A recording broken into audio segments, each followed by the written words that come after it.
abra su Biblia a Hebreos capítulo 11. Hebreos capítulo 11. Iniciamos este capítulo la semana pasada después de hacer un recorrido por los primeros 10 capítulos de la epístola a los Hebreos. Y ahora estamos, para muchos, explicando o mostrando las grandezas de la fe en este pasaje. Y como mencionaba la semana pasada, de hecho muchos conocemos la epístola a los Hebreos por el capítulo 11. Y hemos ya pasado 26 semanas completas sin llegar al capítulo 11. Y ahora estamos allí hablando de la fe, tal y como leíamos hace unos minutos. El cristianismo ortodoxo a lo largo de siglos ha definido que la fe es una plena confianza en la persona y en la obra de Jesucristo y una plena confianza en la confiabilidad, la fiabilidad, la inerrancia de las Escrituras. Entonces, cuando venimos a este capítulo y pensamos en la fe, no estamos hablando de algo místico, no estamos hablando de sueños, no estamos hablando de visiones, no estamos hablando de algo que para muchos el día de hoy pudiera ser sorprendente, milagroso, sobrenatural, sensorial. No, estamos hablando simple y sencillamente de hombres que enfrentaron su día, de hombres que enfrentaron su momento, su generación, confiando plenamente en la palabra de Dios. Ahora recordemos que muchos de estos hombres, o la mayoría de estos hombres, no tuvieron en sus manos nunca la palabra de Dios que tú y yo tenemos. Ellos recibieron la palabra de Dios verbalmente, es decir, Dios les habló y ellos creyeron lo que Dios les dijo. Y como veíamos la semana pasada, esa fe de la que el verso 1 y 2 nos habla es, por un lado es certeza, por un lado es convicción, pero también es el testimonio de estos hombres, la fidelidad con la que ellos caminaron, confiando en que lo que Dios les había dicho era una verdad y era una realidad. Ellos aceptaron entonces la palabra de Dios tal y como es la palabra de Dios. Y por esa palabra es que Dios creó el universo. Ese es el testimonio que este capítulo nos da y que Génesis nos da. Fue por la palabra de Dios que el universo fue creado. Fue por la palabra de Dios que Dios creó ex nihilo. Dios creó de la nada. Donde no había nada, entonces la palabra de Dios llegó y creó. Es lo que conocemos como poder creativo. Y una vez más tenemos que afirmar que ese poder creativo solo está en Dios. Nosotros no tenemos poder creativo. Nosotros no creamos nada absolutamente con palabras. Cuando nosotros hacemos algo, partimos de algo que ya es una realidad. Partimos de alguna materia prima. Partimos de algo que ya es hecho. Pero solo Dios crea de esta manera, ex nihilo, o de la nada. Y esa fe de la que hemos venido hablando a partir de la semana anterior es una fe, como señalamos, que persevera. Y lo vemos claramente en el capítulo 11. Estos hombres perseveraron. También es una fe que es viva, es decir, no es una fe muerta, no es una fe que está allí meramente como algo que colgar en la casa, como un objeto de decoración. No, es viva. Y esa fe se nutre de la palabra de Dios. Así que te animo a que esta mañana, mientras recorremos los primeros ejemplos de fe, pensamos en la vida de los hombres que están delante de nosotros: Abel, Noé, Enoc y Abraham. Podamos asumir que estos ejemplos de fe que han quedado para nosotros son realmente un llamado a nosotros para vivir en fe. David Barth dice: la fe madura tiene 3 perspectivas a la vez. Mira hacia atrás para ver al Jesús histórico. Mira hacia arriba para ver al Jesús invisible sentado a la diestra de Dios Padre. Y mira hacia adelante al Jesús que vendrá otra vez. Esta es la fe de la que Hebreos 11 nos está hablando y nos está señalando aquí. Así que acompáñenme en su bosquejo. Hebreos 11 nos llama realmente a vivir en fe o a tener una vida de fe. Cuando leemos este capítulo, realmente somos desafiados o somos retados a tener una vida de fe. fe. ¿Me ayudan con las pantallas? Una vida de fe. Así que esta vida es una vida integral. Es una vida que nos reta a vivir esa fe, no solo el domingo por la mañana, cuando nos reunimos, cuando abrimos la Biblia, cuando se nos predica, cuando se nos expone un texto. Esta fe no solamente alcanza para el domingo en la tarde, mientras estoy en una mesa con otros hermanos, compartiendo los alimentos o compartiendo algo del Señor. No, esta es la fe que se requiere el lunes para ir a trabajar. Esta es la fe que se requiere el martes para enfrentar los retos y los desafíos de la vida. Esta es la fe que posiblemente se requiere el miércoles, mientras como padres estamos enfrentando un reto o un desafío con nuestros hijos o con nuestras esposas. Esta es la fe que se requiere el jueves y el viernes, mientras la semana comienza a declinar, o por lo menos laboralmente comienza a declinar. Esta no es una fe de domingo, esta no es una fe de Semana Santa, esta no es una fe de la celebración de la Navidad, no. Esta es la fe que nosotros requerimos para confiar y para seguir a nuestro Salvador día tras día. Es una fe integral. No se da a través de algo místico, no se da a través de un salto al vacío. Y eso es lo que Hebreos 11 nos apunta.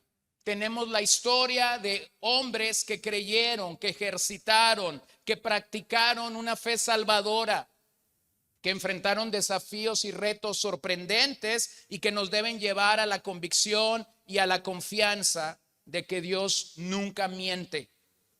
Observa cómo el verso 1 que meditábamos la semana pasada apunta a una actitud de compromiso y de confianza en un Dios real que cumple promesas. ¿De dónde es que yo conozco esas promesas? De las Escrituras. ¿De dónde es que yo me arraigo para confiar en esas promesas de las Escrituras? No viene de otra manera. Dios nos habla a través de las Escrituras. Hermanos, si todavía no estás convencido de esto y aún tienes una sensación un tanto extraña acerca de Dios, de cómo Dios nos habla, permíteme recordarte esto. ¿Quieres que Dios te hable? Abre tu Biblia. ¿Quieres que Dios te hable muchas veces? Abre tu Biblia muchas veces. Esta es la realidad de la fe a la que Hebreos 11 nos apunta. Y el verso 6 apunta al contenido de esa creencia, al contenido de esta creencia, hacia dónde somos enfocados o dirigidos por el texto. Así que Dios quiere que su pueblo posea esa fe inconmovible, algo que no es algo mágico, no es como cuando veíamos caricaturas y una pequeña dama salía volando con una varita mágica para hacer realidades donde no había realidades. No, nuestra fe, cuando lees Hebreos 11, realmente nos damos cuenta de algo. Nuestra fe como creyentes debe ser purificada. Ahora, recuérdeme usted cómo Dios purifica nuestra fe. ¿Cómo Dios purifica nuestra fe? Pruebas, dolor, sufrimiento, eventos inesperados, personas difíciles, situaciones que en nuestro pensar o en nuestra vida romántica no estamos esperando que suceda, pero que el buen Padre Celestial determina y decide que así sucedan para nosotros. Y son este tipo de pruebas y de situaciones las que nos purifican. Estas son las vías por las que Dios tiene a bien equiparnos a ti y a mí. Tormentas, pruebas. Y esta quizás es la razón por la que hoy llegaremos a hablar de Abraham, el famoso padre de la fe, como muchos de nosotros lo conocemos. El patriarca que tuvo que esperar una gran cantidad de años para recibir la promesa de un hijo. Pero eso también nos recuerda lo que Santiago apunta sobre la fe en el capítulo 2, verso 26. Porque así como el cuerpo sin el espíritu está muerto, así también la fe sin las obras está muerta. La fe sin obras está muerta. Entonces, sabemos o entendemos que hay siglos de lucha entre los estudiosos del Nuevo Testamento, hay siglos de lucha entre lo que Pablo dice en Efesios acerca de la fe y lo que Santiago dice de la fe en su epístola. Mientras Pablo está diciendo que es por gracia que recibimos todas estas bendiciones del Altísimo en Efesios capítulo 2, entonces el hermano Santiago está diciendo nuestra fe tiene que ser evidenciada a través de obras. Y bueno, hay todo un debate entre esto, hay quienes suben al ring a Pablo y a Santiago y los hacen pelear, y algunos levantan las manos de Pablo, otros levantan las manos de Santiago, dando la victoria. La realidad, hermanos, es que cuando lees Hebreos 11, a la luz de lo que Santiago está diciendo, te das cuenta que esto es una verdad, es una realidad. Estos hombres creyeron en el Señor, y cuando ellos creyeron en el Señor y estuvieron caminando, hicieron una serie de cosas o de obras que pudo evidenciar la fe de ellos en aquel día. Y aún para nosotros es notorio cuando leemos el capítulo 11. Observe a partir del verso 4, que es donde vamos a arrancar, observe que la vida de cada hombre se introduce por una expresión: por la fe, por la fe. Esta expresión se va a repetir en el capítulo 18 ocasiones. La palabra pistei sirve para ilustrar y para completar las afirmaciones que ya el verso 1 y 2 han hecho acerca de esta fe. Si esa palabra por la fe se traduce al español como un dativo instrumental, entonces debería leerse por medio de la fe. Por medio de la fe, Abel hizo esto; por medio de la fe, Enoc hizo esto; por medio de la fe, Noé hizo esto; por medio de la fe, Abraham hizo esto. Eso entonces nos permite reconocer que lo que es central en este pasaje es la fe, no el personaje. O sea, aunque vamos a hablar de personajes, lo central no es el personaje, lo central es la fe. Por la fe, por medio de la fe de estos hombres. Entonces, cuando llegas a un capítulo tan largo como este, a un capítulo tan hermoso como este, a un capítulo que nos relata el Antiguo Testamento como este, y eres un predicador expositivo, tienes que tomar una decisión. Si vas a ir por la avenida del tema principal del capítulo, es decir, por la fe, o si vas a ir por la avenida biográfica, es decir, si vas a tomar a cada personaje por separado. Entonces, como estamos haciendo una exposición de Hebreos, voy a tomar la opción número 1. Voy a ir por la fe de estos hombres y no voy a ir tanto por la biografía. Ir por la biografía nos tomaría meses en el capítulo 11 de Hebreos. Es decir, examinar la vida de Noé, examinar la vida de Abraham, examinar la vida de todos estos hombres que vamos a tener su testimonio aquí, nos tomaría meses. Entonces, tampoco estoy peleado con eso y usted lo sabe, pero entonces vamos a ir por la vía de la fe. Vamos a seguir las lecciones de fe que nosotros tenemos aquí de estos hombres y vamos a dejar lo biográfico para otro momento. Vean que hay un error mayúsculo que algunos cometen al llegar a Hebreos capítulo 11, y es tratar de obtener lecciones morales de estos personajes. Lecciones morales me llevarían a decir cosas como esto: sé como Moisés y no como Faraón. Bueno, a veces eso funciona mientras en la escuela dominical una maestra con buenas intenciones está enseñando a niños pequeños acerca de la fe. Y la conclusión que el niño se lleva a casa después de la clase dominical el domingo es: debemos de ser como Moisés y no como Faraón. Pero esa no es la mejor manera de acercarnos al capítulo 11, porque el capítulo 11 no es una clase de moralidad. Lo que el capítulo 11 quiere apuntarnos es la fe de estos hombres. Así que desde el verso 4 y hasta el verso 40 podemos ver ejemplos y demostraciones de la fe y de la fidelidad de estos hombres. Podemos aprender de ellos cómo es que ellos no retrocedieron para perdición, como el capítulo 10, 39 apunta.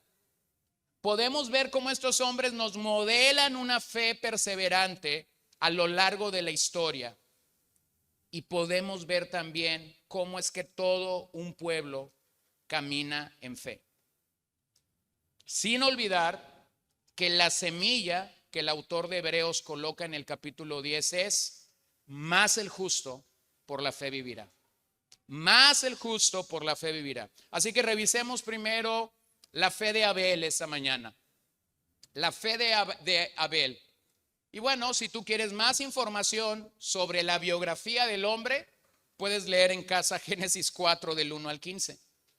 Y puedes aprender acerca de la fe. Voy a obviar esa parte biográfica, pero usted la puede considerar en su casa y tener lecciones claras desde ver cómo eso operó. Veamos lo que dice Hebreos 11:4. Por la fe, Abel ofreció a Dios un mejor sacrificio que Caín, por lo cual alcanzó el testimonio de que era justo, dando Dios testimonio de sus ofrendas, y por la fe, estando muerto, todavía habla. Bueno, se nos introduce la historia de estos hombres. Observe que lo que el autor de los Hebreos va a hacer es tomar el orden cronológico de estos eventos. Comienza hablando de la fe de Abel para después ir siguiendo la crónica o la narración del libro de Génesis. Es esta fe de Abel que se distingue de su hermano Caín, y por la cual se nos dice que el hombre alcanzó el testimonio de ser justo. Y entonces Dios da testimonio de sus ofrendas. Ahora, nuevamente, hay todo un debate en este verso.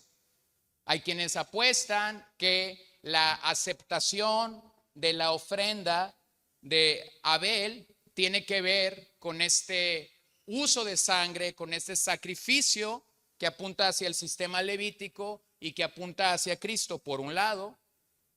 Sin embargo, cuando tienes a personas que creen que esto es así, hay que hacer un recordatorio.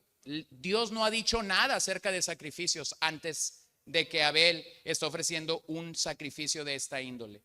Hay quienes apuntan a que Abel entregó lo que tenía que ver con su oficio y que Caín ofreció lo que tenía que ver con su oficio. Pero recuérdeme de qué está hablando el capítulo. ¿De qué está hablando Hebreos 11? Fe, contexto, contexto y contexto. Lo que Dios está distinguiendo aquí de Abel es su fe. Entonces lo vamos a decir fácilmente. Abel era un hombre de fe. Caín era un hombre sin fe, era un incrédulo. Y usted me podrá decir, pero ¿cómo siendo un incrédulo fue a adorar a Dios? Sencillo. Lo vemos en miles de veces a lo largo de nuestras vidas, incrédulos acercándose a Dios queriendo adorarlo. ¿Sí o no? Sí, lo vemos una y otra vez. Así que Abel ilustra a la adoración por fe. Lo que tú tienes en la vida de Abel en este pasaje es una ilustración de un tipo de adoración por fe.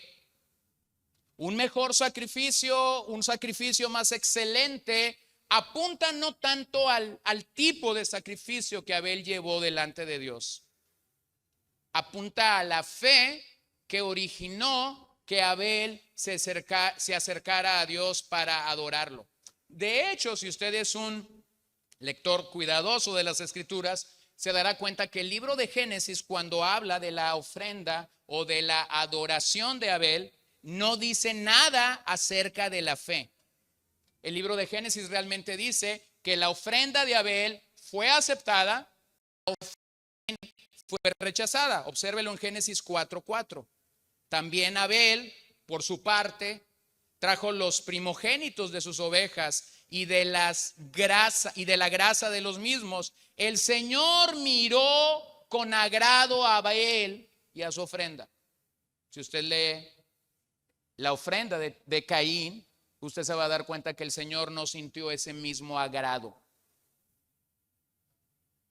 Entonces, si Génesis no te está diciendo nada, hay que observar que Hebreos 12:24 regresa al tema Y ahí el autor dice, y a Jesús, el mediador de un nuevo pacto o del nuevo pacto, y a la sangre rociada, que habla mejor que la sangre de Abel. ¿Cuál es esa sangre rociada que habla mejor que la sangre de Abel? La sangre de nuestro precioso Redentor, del sumo sacerdote al que ya hemos considerado bastante en este capítulo o en esta serie. Aquel que es a la vez el sacerdote y la ofrenda en el Calvario. Entonces observen algo. Caín fue religioso. Caín fue un buen religioso. Trajo algo delante del Señor. Pero nunca llegó a ser justo porque no tuvo fe. No sé si has estado en algún momento de crisis. No sé si has tenido este panorama. No sé, vamos a pensar en algunas experiencias. Asaltan el banco y tú estás adentro. El piloto de un avión anuncia que las turbinas o el motor está fallando. Y entonces tú comienzas a ver reacciones de todo tipo alrededor de ti. Ni siquiera ocupas que el avión esté fallando, ¿no? Anuncian turbulencia y la cosa se pone en un avión. Tienes a una señora rezando no sé cuántos Aves Marías. Tienes a alguien colocándose el cinturón no sé cuántas veces. Tienes a alguien pensando en la herencia. O sea, tienes un montón de experiencias a la vez solo porque se ha dado el aviso de que el avión está por entrar en una zona de turbulencia. Y esa historia siempre me hace pensar en aquella ancianita. Estaba volando de un lado de los Estados Unidos al otro lado de los Estados Unidos. La había llevado el hijo que vivía con ella en casa y estaba volando para encontrarse con el otro hijo que vivía en el otro lado de la nación. Y cuando el piloto ha dicho que el motor tiene problemas y que está buscando la pista más cercana para aterrizar, la persona que está a su lado estaba pidiendo más y más copas de vino tinto, porque esa era la manera como él estaba experimentando esa circunstancia. Pero entonces la viejecita sacó sus hilos y comenzó a bordar, hasta que la persona que está embriagándose le dice: querida señora, ¿qué no entiende que estamos por estrellarnos? Y yo la veo a usted muy tranquila bordando su chambrita. Y ella le dice con esta sabiduría: mira, mijito, tengo dos hijos. Uno el que me dejó y otro con el que voy. Y yo estoy lista para ver a cualquiera de ellos en cualquier circunstancia. Pero la otra gran bendición que yo tengo es la siguiente: sé a dónde voy, si este avión llega con bien o llega sin bien. Y entonces lo dejó de a 6. ¿Cómo es eso? Le dice: sí, yo estoy lista para encontrarme con mi hijo del otro lado del país, o estoy lista para encontrarme con mi padre en el cielo. Entonces, ¿cómo respondes ante estos eventos de la vida que no estás esperando? Bueno, regularmente la forma como respondemos a estos eventos de la vida manifiestan dónde está nuestra convicción, nuestra certeza. Muchas veces las personas responden de manera religiosa. Por eso es que a veces en las filas del cristianismo tenemos gente religiosa, pero no salva. Gente que puede repetir 50,000 veces el Salmo 23. Y sabes, no va a pasar nada porque lo puede citar y lo puede repetir, pero no lo ha creído. No lo ha creído. Así que este es el caso de Caín, un hombre religioso que se está acercando al Señor para traer una ofrenda sin fe, pero el sacrificio de Abel, un sacrificio de fe y de obediencia. Entendemos que ese sacrificio de Abel no es expiatorio como el de nuestro Señor, pero a la vez debemos reconocer que el sacrificio de Caín se dio en incredulidad. Así que lo que tenemos en este primer ejemplo no es un contraste de ofrendas. Lo que tenemos en este ejemplo es un contraste de fe. Fe salvadora, incredulidad o fe falsa, como lo tenemos que decir. Así que Abel se convierte en el primer mártir de la fe en Dios, del que la Biblia nos da testimonio. Su fe, hermanos, su fe le costó la vida. Ahora permítanme acudir a las palabras de Pablo en Romanos 4. Ahora bien, al que trabaja el salario no se le cuenta como favor, sino como deuda. Pero al que no trabaja, pero cree en aquel que justifica al impío, su fe se le cuenta por justicia. Como también David habla de la bendición que viene sobre el hombre a quien Dios atribuye su justicia aparte de las obras, aparte de las obras. Bienaventurados aquellos cuyas iniquidades han sido perdonadas y cuyos pecados han sido cubiertos. Bienaventurado el hombre cuyo pecado el Señor no tomará en cuenta. Abel está siendo declarado como justo, pero no está siendo declarado como justo por su ofrenda. Está siendo declarado como justo por su fe. Esta es la pregunta de los 44,000, ¿no? Cuando alguien comienza a leer la Biblia y dice, ¿y cómo es que eran salvos los santos del Antiguo Testamento? De la misma manera que somos salvos nosotros el día de hoy, por gracia, por medio de la fe. Entonces, Abel trajo una ofrenda al Señor, y mientras él trajo esa ofrenda al Señor, realmente su ofrenda es un testimonio para nuestra vida, no por la ofrenda misma, sino por la fe con la que él se acercó. Y Mateo 23:35 lo testifica. Para que recaiga sobre ustedes la culpa de toda la sangre justa derramada sobre la tierra. Desde la sangre, observa lo que dice Jesús, desde la sangre del justo Abel hasta la sangre de Zacarías, hijo de Berequías, a quien ustedes asesinaron entre el templo y el altar, el justo Abel.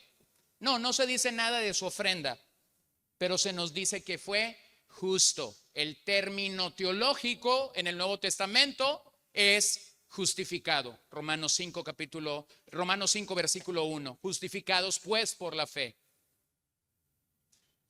Entonces es la fe de Abel realmente lo que hace especial y lo que hace que él esté en el capítulo 11 a los Hebreos. Pero también Abel nos recuerda que la base de nuestra adoración, el por qué tú y yo podemos reunirnos con otros creyentes para adorar al Señor, entonces es nuestra justificación. ¿Por qué es que tú estás aquí esta mañana y no estás en otro lugar? ¿Por qué es que tú estás aquí? ¿Por qué es que estamos reunidos adorando al Señor? Bueno, yo creo y yo espero que ese sea el caso de la mayoría nuestro, porque hemos entendido la justificación y entonces al haber entendido la justificación queremos adorar a nuestro Salvador. Queremos glorificarlo a Él porque Él es bueno. Qué maravilloso retrato entonces de que la base de nuestra adoración verdadera es que hemos sido justificados verdaderamente. El pueblo que ha experimentado y que se sabe bendecido por la justificación por medio de esa fe es que anhela adorar a su Creador. Lo hace de forma individual, lo hace de forma familiar, lo hace en la semana cuando se ve con otros santos y puede tener un momento para glorificar al Señor. Lo hace en el día del Señor al lado de otros creyentes que tienen esta misma experiencia y esta misma seguridad de haber sido justificados. Pero observa cómo el verso 4 también nos dice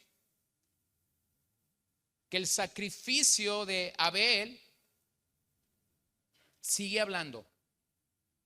Entonces preguntémonos, ¿en qué sentido la vida, el sacrificio, el testimonio de este hombre o de este titán de la fe sigue hablando a nosotros? Bueno, por lo menos pudiera pensar, y tú pudieras pensar en algunas otras cosas, pero yo pudiera pensar en algunas cosas que cuando leo de Abel, su vida sigue hablando. El hombre llega a Dios por fe. No hay otra manera de llegar a Dios. El hombre llega a Dios por fe.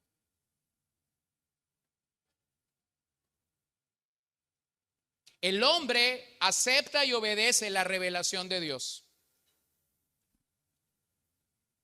Pero también la historia de este hombre me pone a pensar que el pecado tiene un costo severo.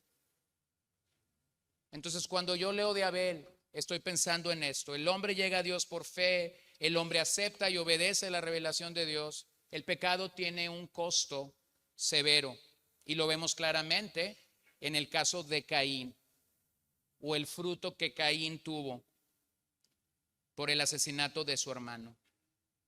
Entonces, hermano, pensemos en esto esta mañana. Nosotros, en algún momento, eso puede ser mañana, puede ser a un mediano plazo o a un largo plazo, pero nosotros vamos a dejar de existir en algún momento. Cuando tú tienes esta historia aquí clara, cuando tú tienes esta narración aquí clara, entonces nosotros deberíamos pensar, ¿qué dirán otros de nosotros cuando moramos? ¿Será acaso nuestra fe y nuestra vivencia y nuestra experiencia de haber caminado y de haber creído y de haber crecido en el Señor el tiempo que el Señor nos permita? Para algunos el peregrinaje en el Señor puede ser corto, para otros el peregrinaje en el Señor puede ser muy largo. Algunos tienen ese testimonio de llegar al Señor en un día y a los pocos días morir. Y bueno, tú dices, definitivamente el Señor quiso extenderle su gracia y su misericordia de una manera maravillosa, pero otros llegan al Señor a muy temprana edad y el Señor les da una prolongada vida. Bueno, mi abuela murió a los 95 años, tuvo una carrera bastante larga en el Señor.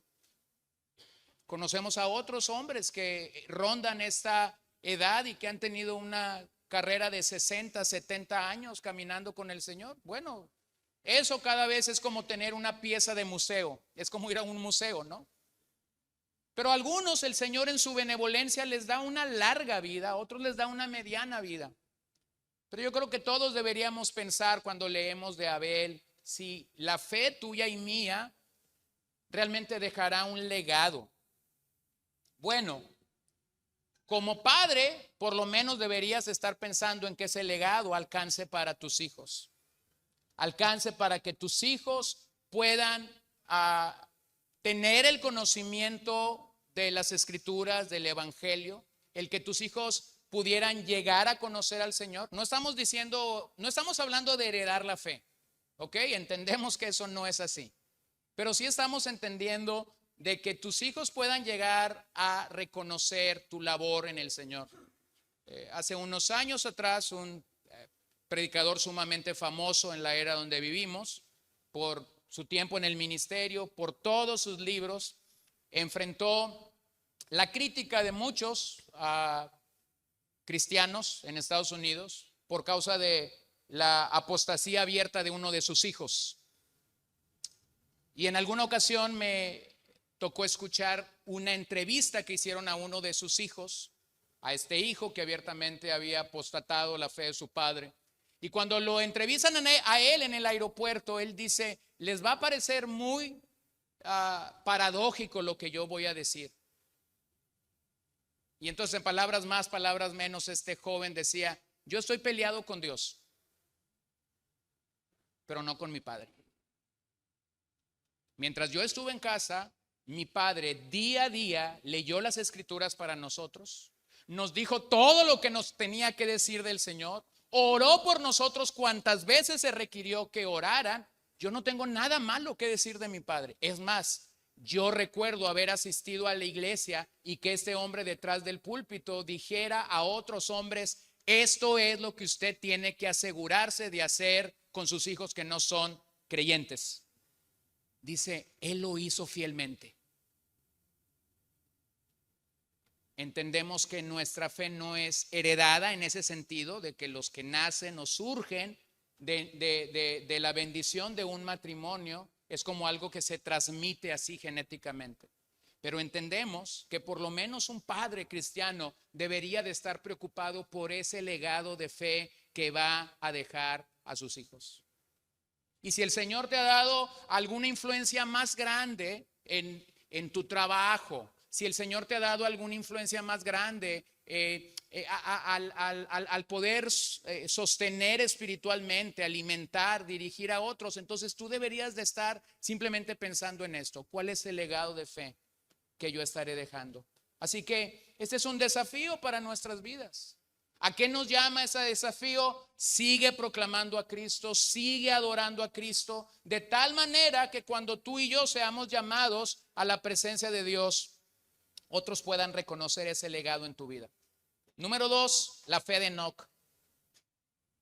La fe de este misterioso personaje que se nos relata en Génesis 5, 18 al 24 y de la que ahora el autor de Hebreos da testimonio en el verso 5. Por la fe, Enoc fue trasladado al cielo para que no viera muerte. Y no fue hallado porque Dios lo trasladó, porque antes de ser trasladado recibió testimonio de haber agradado a Dios. ¿Cuál fue el testimonio que otros dieron de la vida de Enoc? Fue un hombre que agradó a Dios. Fue un hombre que agradó a Dios. Así que Enoc ilustra para nosotros el caminar por fe.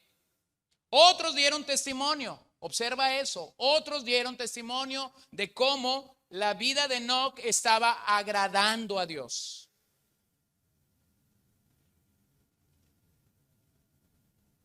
Me parece impresionante cómo el libro de Génesis nos da un panorama completo. Y en la relación que está haciendo el autor a los hebreos viene esto, ¿no? Por un lado tenemos al primer mártir de la fe en la persona de Abel. E inmediatamente después se nos presenta Enoc, a uno que no vio muerte. A uno que no vio muerte. Esto, hermano, nos recuerda que cada historia de fe, tu propia historia de fe, nuestra propia historia de fe como creyentes, gozará de planes providenciales y de planes particulares. Es decir, no podemos ser tan cuadrados como para decir, Dios tiene que hacer conmigo lo mismo que hizo con Abel. O Dios tiene que hacer conmigo lo mismo que hizo con Enoc. No, lo que eso te permite entender es el plan de Dios para tu propia historia de fe es un plan personalizado. No, Dios no actúa como esos nutriólogos a los que de repente usted y yo vamos, nos suben a una báscula, hacen toda una serie de preguntas para darnos la misma receta que le va a dar a 15 personas en el día. Lo único que le va a mover son 100 calorías, a uno le dio más tortillas que a otro. No, Dios no es nutriólogo, hermano. Cuando Dios está viendo tu propia historia de fe, Él dice, mi hijo necesita que yo lo pase por esta prueba. Mi hijo necesita que yo lo lleve a esta realidad para que él aprenda a caminar conmigo y aprenda a agradarme. Entonces, qué maravilloso es, mi hermano, que en tu transitar y en mi transitar de fe podemos estar seguros. Dios no va a sacar un machote ahí para darnos a todos la misma situación. Dios nos va a llevar en planes individualistas. Dios nos va a llevar trabajando en maneras claras y precisas. Bueno, se los he dicho en las últimas semanas, mientras estábamos en el verano, en semanas de vacaciones o de descanso familiar, no supimos cómo llegamos a un hospital. Cuando Paola está en el quirófano, siendo operada de esa fractura de tobillo que tuvo, y yo estoy fuera del quirófano, yo simplemente me hago esta pregunta: ¿cómo llegué aquí si yo salí de vacaciones? Bueno, mi tonta manera de preguntarle a Dios no sabía cómo, pero mi Dios providente que está sentado en los cielos sí lo sabía. Entonces, mi hermano, Dios tiene una manera específica de poder fortalecer y de poder trabajar en tu fe. Y de hecho Dios lo va a hacer. Y de hecho Dios no va a levantarnos una encuesta para decirnos cómo quieres que yo trate con tu fe. No funciona así. El buen Padre nos conduce hacia donde Él quiere obrar en nuestras vidas. Vean que el caminar de Enoc, de acuerdo al relato de Génesis, es el caminar de uno que agradó a Dios. Y simplemente tenemos esta sentencia: caminó 300 años con Dios y entonces Dios lo llevó de manera sorpresiva al cielo. Hermanos, eso es algo extraordinario. Sin embargo, no tenemos los detalles del evento. Y como no tenemos los detalles del evento, no podemos especular. Simplemente Génesis nos habla del desenlace de Enoc en la tierra. Y nos dice algo. Este fue el resultado de su caminar en fe. Vean cómo la historia de Enoc nos habla que la fe de Enoc honró a Dios. La fe de Enoc honró a Dios y entonces Dios lo galardonó sin ver la muerte. ¿Por qué es que Dios permitió que Abel muriera en manos de su hermano Caín? Porque Dios es soberano. ¿Por qué Dios permitió que Enoc no viera la muerte? Porque Dios es soberano. Entonces, qué maravilloso es reconocer. Porque si Dios no fuera soberano para llevarnos a nosotros a través de donde Él nos quiere llevar, entonces vamos a llegar a una conclusión sencilla. Si Él no fuera soberano, entonces no fuera Dios. Si Él no fuera soberano, entonces Él no fuera Dios.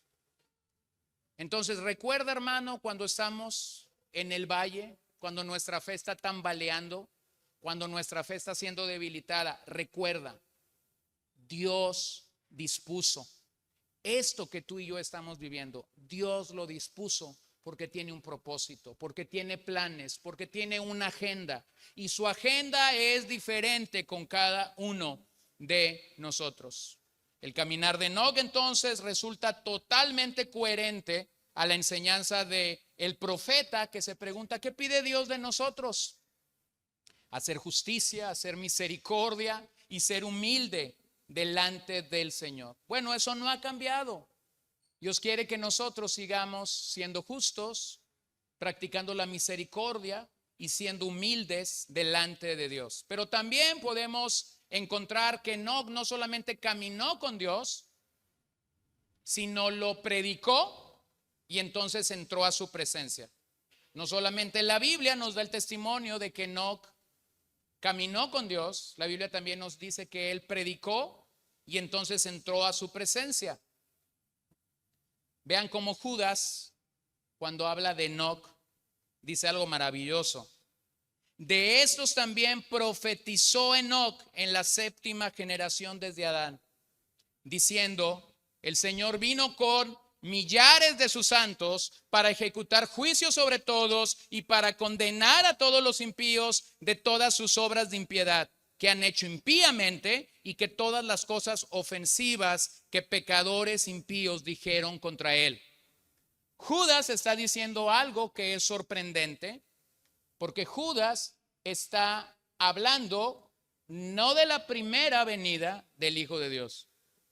Judas está hablando de la segunda venida del Hijo de Dios. Vendrá con millares, vendrá a establecer su reino, vendrá a juzgar finalmente a los pecadores o a los impíos. En su primera venida él vino humildemente. El verbo se hizo carne, de acuerdo al testimonio de Juan 1:1 y verso 14. Vimos su gloria, dice Juan, y lo adoramos. Pero él vino a ofrecer salvación a este mundo. Pero estamos entonces en espera de que él retorne, separe a las ovejas de las cabritas y finalmente traiga juicio sobre los incrédulos. Entonces Judas estaba predicando de la segunda venida cuando todavía la primera venida no se había originado. Bueno, no hay otra manera de explicar esto, no hay otra manera de entender esto, sino que Dios mismo se lo reveló y él lo creyó. ¿Y por qué podemos decir que lo creyó? Porque lo predicó, porque estuvo hablando acerca de esto. Así que me encanta cuando el comentarista Cockerill dice, todos como Abel morirán sin la plenitud de lo que Dios ha prometido. A todos como Enoc se nos promete el triunfo sobre la muerte. Mi hermano, posiblemente vas a morir y voy a morir. Y no va a pasar con nosotros lo que pasó con Enoc, de que él no vio muerte. Pero 1 Corintios 15, entonces está allí para anclarte en la seguridad. Vas a resucitar con el Señor. Finalmente, el creyente triunfará sobre la muerte. Finalmente el creyente triunfará sobre la muerte. Y llegamos a este maravilloso verso, el 6. Y sin fe es imposible agradar a Dios, porque es necesario que el que se acerca a Dios crea que Él existe y que recompensa a los que le buscan. Bueno, este sería un versículo muy ad hoc para terminar el capítulo 11. Un versículo muy ad hoc para estar posiblemente después del versículo 2. Pero curiosamente está en el versículo 6. Y el pasaje entonces te permite tener la afirmación teológica de lo que ya hemos dicho de Abel y de lo que ya hemos dicho de Enoc. ¿Cuál fue el galardón de Enoc? ¿Cuál fue el galardón de Enoc? No vio muerte. O sea, el Señor se agradó del caminar de Enoc por 300 años. ¿Cómo lo galardonó? No vio la muerte. ¿Va a suceder todo eso con nosotros? No, no necesariamente tiene que suceder así. Pero lo que sí el pasaje está indicando es claramente lo que Dios puede hacer cuando hay hombres que le creen. Nuevamente, y sin fe es imposible agradar a Dios. Una traducción un poco más clara, quizás para nuestro español pudiera ser: aparte de la fe. Aparte de la fe es imposible que nosotros podamos agradar a Dios. No hay forma, dice el verso 6, de agradar a Dios sin fe. No habla de rectitud, no habla mucho menos de nuestras obras, sino del caminar en fe delante de nuestro Señor. Hermanos, solo al reconocer que podemos acercarnos a Dios, esto nos comunica la gloria del Evangelio. Solo al reconocer, puedo acercarme al Señor, tengo la libertad de acercarme al trono de gracia, me comunica las glorias ya del Evangelio. Pero vean que el verso nos da 3 componentes de la vida de fe. Número 1, la fe verdadera viene a Dios y lo busca seriamente. La fe verdadera viene a Dios y lo busca seriamente. Estos hombres nos modelan vidas radicales, vidas que fueron francas delante de Dios, vidas de personas que enfrentaron dolores, persecuciones, situaciones adversas y que cuando se vieron inmiscuidos allí, entonces pudieron correr al Señor, entonces pudieron clamar al Señor.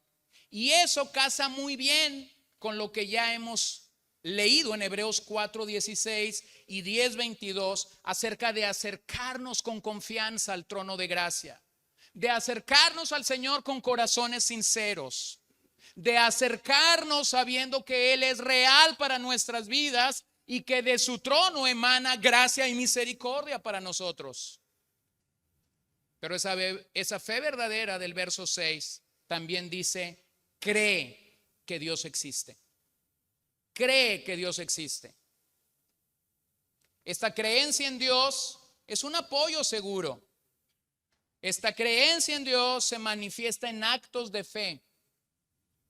Esta creencia en Dios es la razón fundamental por la que nosotros creemos, por la que nosotros aceptamos la persona y la obra de Jesucristo como superior a todo lo que ya hemos dicho.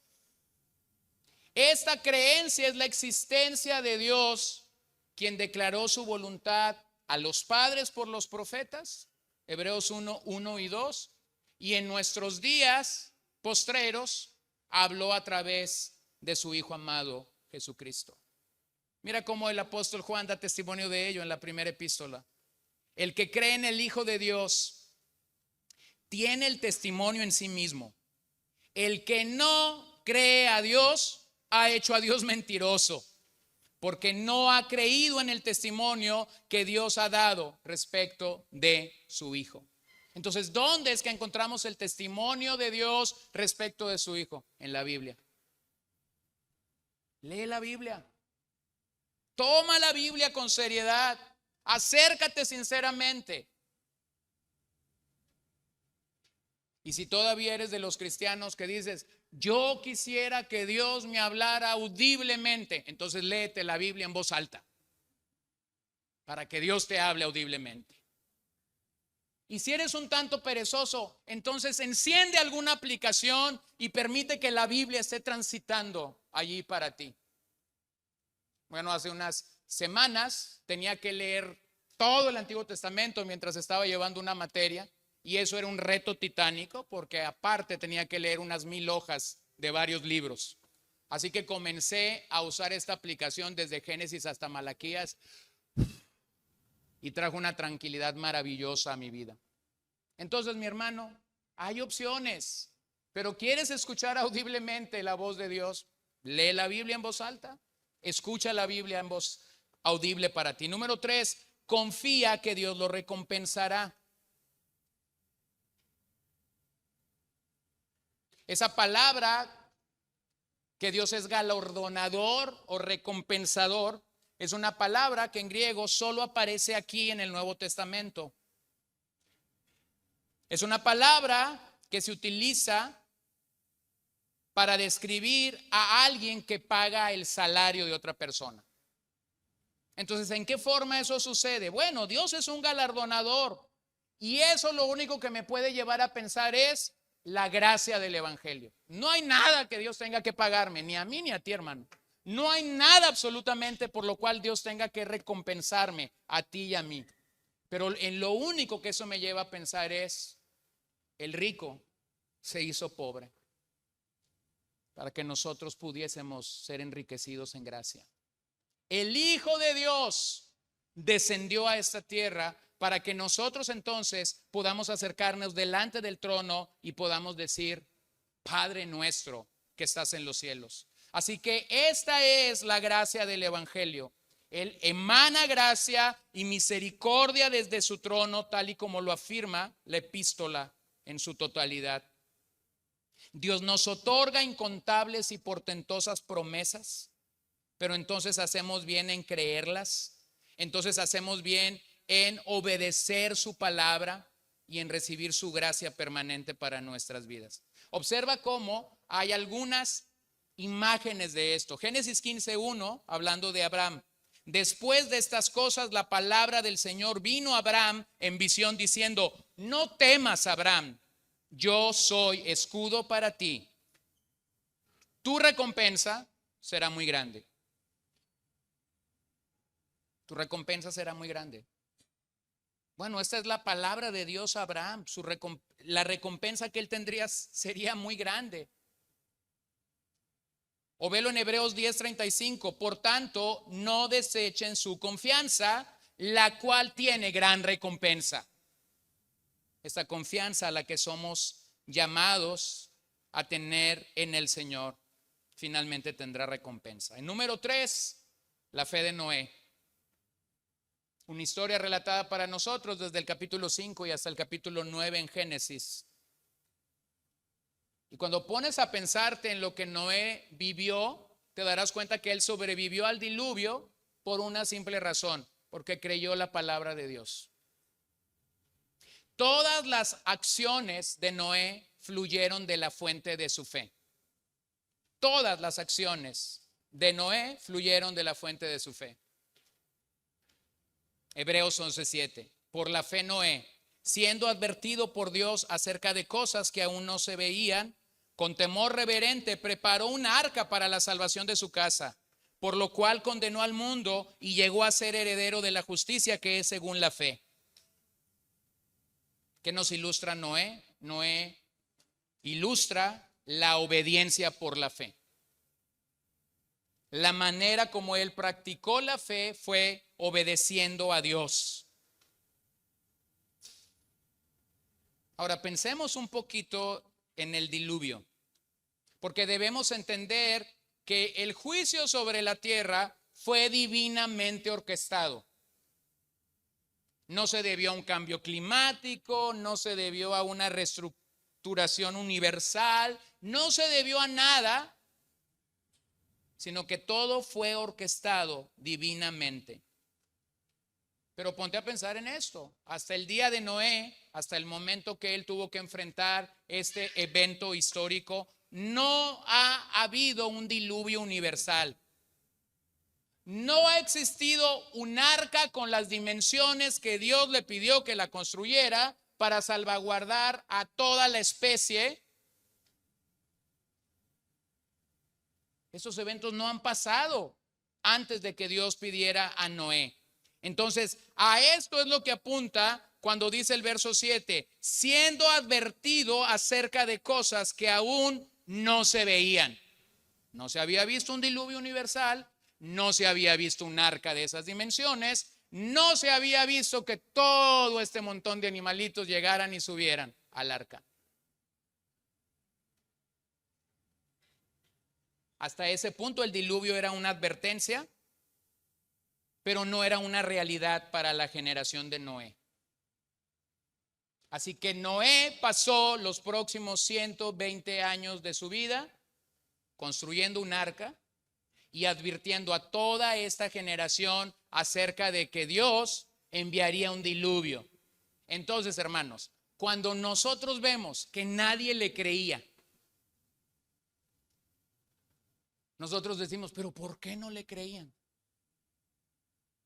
Y nos pasamos a la posición de un juez juzgando a gente. Y decimos, pero ¿por qué no le creían si era una realidad? Hermanos, no le creían porque nunca antes esa generación tenía nociones de lo que era un diluvio. Porque nunca antes tenían noción de lo que era esa arca y de todo lo que Noé estaba diciendo que iba a suceder o iba a pasar. Bueno, eso sí describe a una generación completamente incrédula, a una generación totalmente opuesta cada vez que tú proclamas el mensaje del evangelio. Eso nos recuerda que literalmente lo que Efesios 2 dice es que cuando tú y yo predicamos el evangelio a los no alcanzados, a los perdidos, literalmente es como si yo ahorita en la tarde se me metiera el evangelista o se me activara el modo evangelista y yo dijera, voy a ir a predicar a gente que necesite el evangelio y fuera caminando aquí a unas calles al panteón y me subiera arriba de una tumba y comenzara a predicar el evangelio allí. Hermano, si alguien pasa por la calle va a decir, ¿qué tiene este loco? Hermano, es lo mismito que hacemos cada vez que proclamamos el mensaje del evangelio. Estás predicando el evangelio a gente que está muerta espiritualmente y que de forma natural no van a creer. La respuesta natural cuando un predicador muestra el evangelio, la respuesta natural es que la gente no crea. La respuesta sobrenatural, el milagro de Dios, la gloria de Dios en el evangelio es que haya uno allí que diga, ¿qué tengo que hacer para creer? Y entonces como predicador sabes, no es el bosquejo, no es el carisma, no es el don. Oh, mi padre sopló aliento de vida. ¿Lo puedes ver? Entonces eso es lo que está pasando con Noé. Está por un lado consiguiendo madera, construyendo un arca y por otro lado siendo un pregonero de justicia, anunciando lo que la palabra de Dios le ha comunicado y él ha creído, pero aquello no era una realidad, simplemente era una advertencia. Pero observa lo que el texto también dice, la fe de Noé lo llevó a practicar un temor reverente a Dios. Lo llevó a practicar un temor reverente a Dios. Esa palabra griega, eulabeomai, que significa, temor reverente significa que puso estrecha y reverente atención a las instrucciones de Dios. ¿Qué es que Noé tenía temor reverente? Que puso estrecha y reverente atención a las instrucciones de Dios. Entonces, ese temor que él cultivó y practicó en los siguientes 120 años es la respuesta apropiada a la justicia de Dios. Es lo opuesto a la incredulidad de aquella generación y de la nuestra. Es un vivir en la justicia de Dios que lo llevó a señalar, que lo llevó a delatar, que lo llevó a confrontar las obras de las tinieblas. Tal y como aquella generación, la incredulidad lleva a muchos a hacer caso omiso del mensaje que predicamos. Vean el testimonio de Pedro, primera de Pedro 3:20, quienes en otro tiempo fueron desobedientes cuando la paciencia de Dios esperaba en los días de Noé durante la construcción del arca, en el cual pocos, es decir, 8 personas, fueron salvadas por medio del agua. O segunda de Pedro 2:5, tampoco perdonó al mundo antiguo, sino que guardó a Noé. ¿Un qué? Un predicador, ¿de qué? De justicia, con otros 7, cuando trajo el diluvio sobre el mundo de los impíos. ¿Qué crees que pasaría si Noé llegara a nuestros días y continuaría siendo un predicador de justicia? ¿Qué crees que pasaría? ¿Tendría una gran iglesia? ¿Estaría en miles de pósters a lo largo del año como conferencista invitado? No, lo voy a decir rápidamente, sería un predicador no aceptado. Porque incluso muchas iglesias tienen un problema cuando un predicador predica la justicia de Dios. Pero si haces a un lado la justicia de Dios y ponderas el amor, entonces vas a ser bienvenido y vas a caber en muchos lugares. Esa es la tristeza cuando te das cuenta que en nombre del amor se han asesinado las grandes verdades de la fe cristiana ortodoxa. Entonces, hermanos, somos llamados a ver el ejemplo de Noé y a poder pararnos proclamando que el mensaje de justicia sigue siendo un mensaje real y necesario en nuestros días.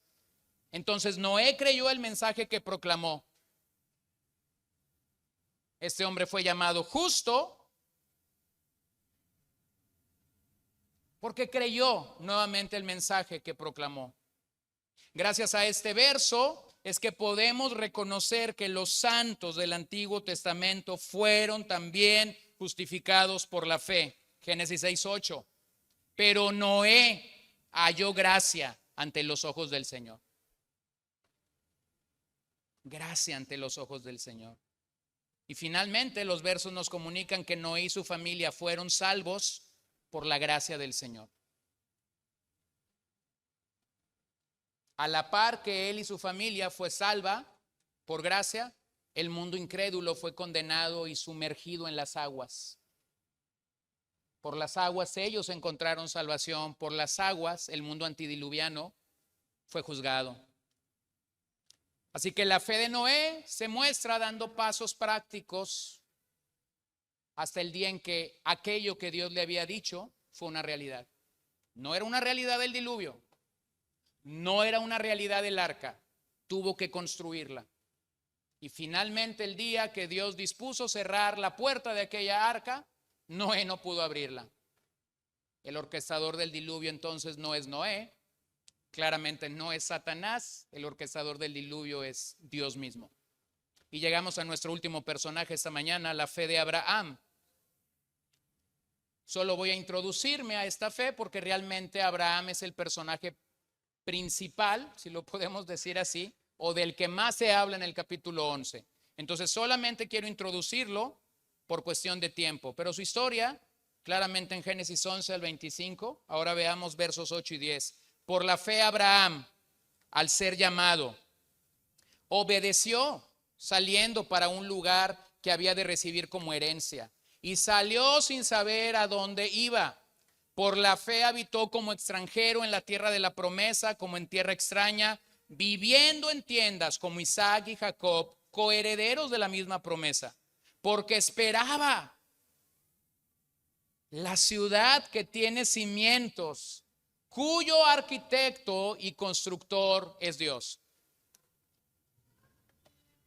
Abraham ilustra el ejemplo de fe más completo. El hombre que tuvo que esperar años, que tuvo que caminar, el hombre que es considerado el padre de la fe, el primer patriarca en el libro de Génesis, el hombre con el que el Señor tuvo a bien iniciar a la nación de Israel en el Antiguo Testamento. Pero claramente su historia nos recuerda la diferencia entre vivir por fe o vivir por vista. Y el Señor lo llamó a que él viviera por fe, aun cuando era un incrédulo, y lo que el pasaje nos dice es que Abraham creyó. Este personaje sale de Ur de los Caldeos, llega a vivir como un extranjero en la tierra que se le prometió, pero nunca la poseyó. Abraham vivió como extranjero en una tierra que se le ha prometido y en una tierra que jamás poseyó. Y lo que el verso 10 me dice, me parece una joya, algo sorprendente que está allí. Aunque Abraham tenía la promesa de Canaán, tenía la promesa de una tierra, el verso 10 nos apunta a una realidad mucho más grande. Porque esperaba la ciudad que tiene cimientos, cuyo arquitecto y cuyo constructor es Dios. Y bueno, nosotros tenemos el conflicto entre árabes y palestinos, todos peleándose por un pequeño territorio, pequeñísimo. Y cuando el autor de Hebreos nos da la sentencia acerca de la fe de Abraham, el autor de Hebreos dice, realmente él esperaba una ciudad que tiene cimientos, cuyo constructor, cuyo arquitecto y constructor es Dios. Es decir, aunque Abraham tenía la promesa de un pedazo de tierra, Abraham estaba mirando mucho más allá de ese pedazo de tierra. Estaba mirando la nueva Jerusalén. Bueno, tú vas a decir, pero todavía Apocalipsis no está escrito, pero todavía las promesas del Nuevo Testamento no están escritas acerca de que nosotros estamos caminando hacia la patria celestial. Hermanos, este es el calibre de la fe de estos hombres. Creyeron lo que Dios les reveló en su momento, en su generación, en medio de la propia historia de fe que ellos estaban enfrentando. Ahora, recordemos que Abraham es la fuente de la nación de Israel. Los judíos, a los que originalmente el autor de Hebreos está escribiéndoles la epístola, están en la tentación de dejar el cristianismo para regresar al sistema levítico, para regresar a su herencia como la nación especial de Dios. Para algunos de esos judíos a estas alturas de la epístola, abrazar a Cristo podría significar rechazar a Abraham. Pero entonces el autor injerta a Abraham en ese pasaje. Y lo que el autor está gritando es, abrazar a Cristo es realmente aceptar todo lo que Abraham aceptó en su día y en su momento. Entonces, cuando ves la historia larga de Abraham en Génesis, te das cuenta que Abraham agradó a Dios a lo largo de su peregrinaje y su paciencia. Fue un hombre que caminó, fue un hombre que recibe la promesa de un hijo. Después vemos la intromisión de su esposa. Vemos a un hijo que no es el heredero de la promesa porque es el esfuerzo de la carne. Y finalmente la promesa se cumple en la vida o en el vientre de su propia esposa Sara. Pasaron años. Y este hombre nos llama a la paciencia y a la perseverancia en la fe. La fe inicial de Abraham lo hace salir de Harán en Mesopotamia en obediencia a Dios, sin tener una idea clara hacia dónde se dirige. Génesis 12:7. El Señor apareció a Abraham y le dijo, a tu descendencia daré esa tierra. Entonces Abraham edificó allí un altar al Señor que se le había aparecido. Bueno, una y otra vez, un nómada, un hombre que iba de aquí a allá, un hombre que tenía que quitar las estacas de su tienda, levantar su tienda, envolver su tienda, ir hacia donde Dios lo llevaba, colocar su tienda, colocar sus estacas, colocar las cuerdas que darían firmeza a la tienda en el desierto mientras los aires venían. Un nómada. Un peregrinaje largo, un peregrinaje en una tierra que aunque él sabía que Dios se le había ofrecido, él estaba como extranjero. Y eso nos debe llevar a pensar en lo que el apóstol Pedro dice en su carta acerca de que nosotros mismos somos peregrinos y extranjeros en esta tierra.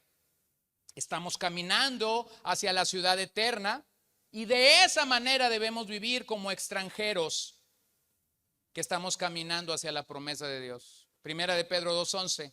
Amados, les ruego como extranjeros y peregrinos que se abstengan de las pasiones carnales que combaten contra el alma. Ahora, tenemos esta imagen maravillosa del verso 10. La imagen de una ciudad versus la experiencia del nómada Abraham, moviendo su tienda, quitando su tienda, colocando de nuevo su tienda y colocando estas estacas de madera que daban firmeza a su tienda. Pero entonces el verso 10 irrumpe, y cuando irrumpe el verso 10 dice: tenemos una ciudad con cimientos.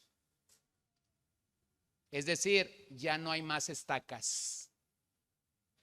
No sé si puedes entender la gloria del verso 10, pero si alguna vez has ido de campamento y has tenido que montar una casa de campaña, no me dejarás mentir.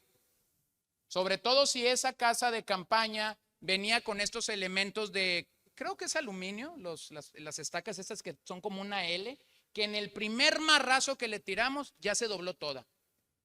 O estas estacas que son como un cincel de plástico que cuando tiras el marro, el plástico se quiebra por la mitad. Bueno, las estacas de Abraham lógicamente debieron ser de madera. En los documentos históricos que hay, más o menos se ve esto. Se colocaban a cierta distancia de las casas y luego se ponía una cuerda que extendía hacia las estacas. Entonces, Abraham sabía perfectamente lo que era quitar y levantar su casa. Pero cuando el autor de los Hebreos dice: no, esta casa ya no tiene estacas, esta casa tiene cimientos. Esta casa tiene un arquitecto y tiene un constructor que es Dios mismo. Entonces, ¿a qué nos asoma el verso 10? Nos asoma a una realidad: lo temporal versus lo eterno. Abraham enfrentó lo eterno, lo atemporal de estar teniendo que levantar su propia casa. Pero la ciudad que Dios construye es una casa eterna. Apunta a Apocalipsis 21, cuando se nos habla de la Nueva Jerusalén. Una ciudad que nunca será saqueada, una ciudad que nunca será destruida, una ciudad que nunca será quemada, una ciudad que no será atacada o tomada por ningún general romano. Una ciudad que es eterna, de la cual el autor de Hebreos también da testimonio en el 12:22. Ustedes, en cambio, se han acercado al monte Sión y a la ciudad del Dios vivo, la Jerusalén celestial, y a miriadas de ángeles. Lo mismo que dice en el capítulo 13, verso 14, porque no tenemos aquí una ciudad permanente, sino que buscamos la que está por venir. Qué maravilloso, hermanos.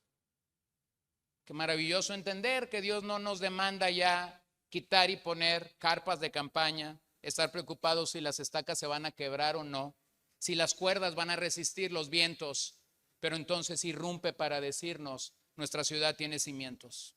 Así que Abraham fue fiel en su presente, creyendo que Dios obraría a su favor en el futuro. Y de la misma manera es que tenemos que creer y confiar en Dios, hermanos. Debemos de ser fiel a Dios en nuestro presente, creyendo que Dios va a obrar en el futuro de acuerdo a su perfecta y buena voluntad para nosotros. Todas nuestras comodidades en esta vida son fugaces. Se pueden perder, se pueden marchitar, se pueden oxidar, se pueden quebrar, pero la fe apunta a una ciudad eterna. Llegamos a esa ciudad por la fe en Cristo. Los castillos de arena de este mundo no deberían distraerte de la ciudad celestial que nos espera. Es en esa ciudad donde debemos poner nuestra esperanza. Debemos vivir por fe, esperando con gran gozo el día en el que lleguemos a esta ciudad.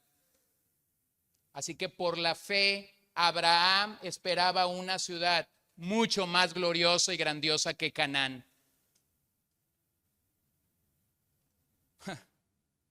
Hermanos, ¿cuán necios podemos llegar a ser cuando volteamos los binoculares al revés y nos enfocamos en la arena de la tierra en lugar de las playas celestiales? Cuán necios, cuán tercos podemos llegar a ser. El gran predicador Carlos Spurgeon decía: sin fe estamos sin Cristo, y en consecuencia sin un Salvador. Sería infinitamente mejor estar sin ojos, sin oídos, sin salud, sin pan, sin vestimenta, sin hogar, que estar sin la fe que brinda todo lo que el alma necesita. Sin fe estamos espiritualmente desnudos, pobres, miserables, perdidos, condenados y sin esperanza de una salida. ¿Es tu fe genuina esta mañana? ¿Es tu fe verdadera en el Señor esta mañana? De tal manera que puede darte certeza, que puede darte convicción y que puede testificar de ti a propios y ajenos. Termino citando Proverbios 15:8. El sacrificio de los impíos es abominación al Señor, pero la oración de los rectos es su deleite. ¿Por qué la oración de los rectos es su deleite? Porque tú tienes la vida de alguien que ha sido justificado por la fe. Tal y como Abel presentó aquella ofrenda que agradó a Dios porque había creído en él. Así que la fe de Abel nos habla de esta necesidad que todo humano tiene de creer en Dios y solo después poder adorarlo en espíritu y verdad. La fe de Enoc nos habla de la necesidad que todo creyente tiene de caminar agradando al Señor el tiempo que Él te preste. Puede ser poco, puede ser mucho, pero entonces mientras estamos caminando, procura agradar al Señor. Y cuando pecamos, hermanos, procura venir corriendo al trono de su gracia para obtener misericordia y gracia. La fe de Noé nos habla de la necesidad de creer la palabra de Dios y entonces obedecerla.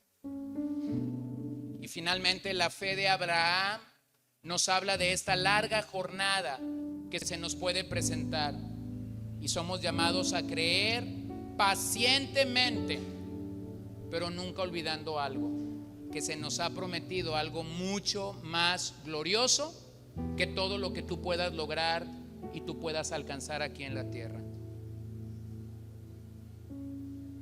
Señor, te damos gracias esta mañana. Qué maravilloso es ver lo que tú puedes hacer en vidas comunes y corrientes. Qué maravilloso es tener el testimonio de la fe y la fidelidad con la que estos hombres te creyeron, te sirvieron, te obedecieron. Bueno, Señor, no fueron perfectos y eso lo entendemos y lo sabemos cuando leemos las Escrituras. Pero te agradaste de ellos por la fe.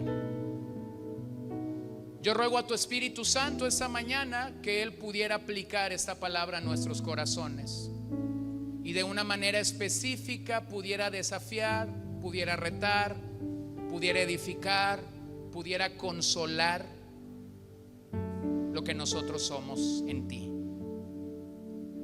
Si alguien no está seguro de su salvación, yo ruego que tú traigas esa convicción a su vida. Si alguien no te conoce, yo pido que él pueda ver las glorias de tu evangelio a través de tu palabra. Y si alguno de mis hermanos o incluso yo estamos caminando y estamos avanzando en nuestro peregrinaje espiritual Y hoy mismo nuestra fe necesita ser fortalecida.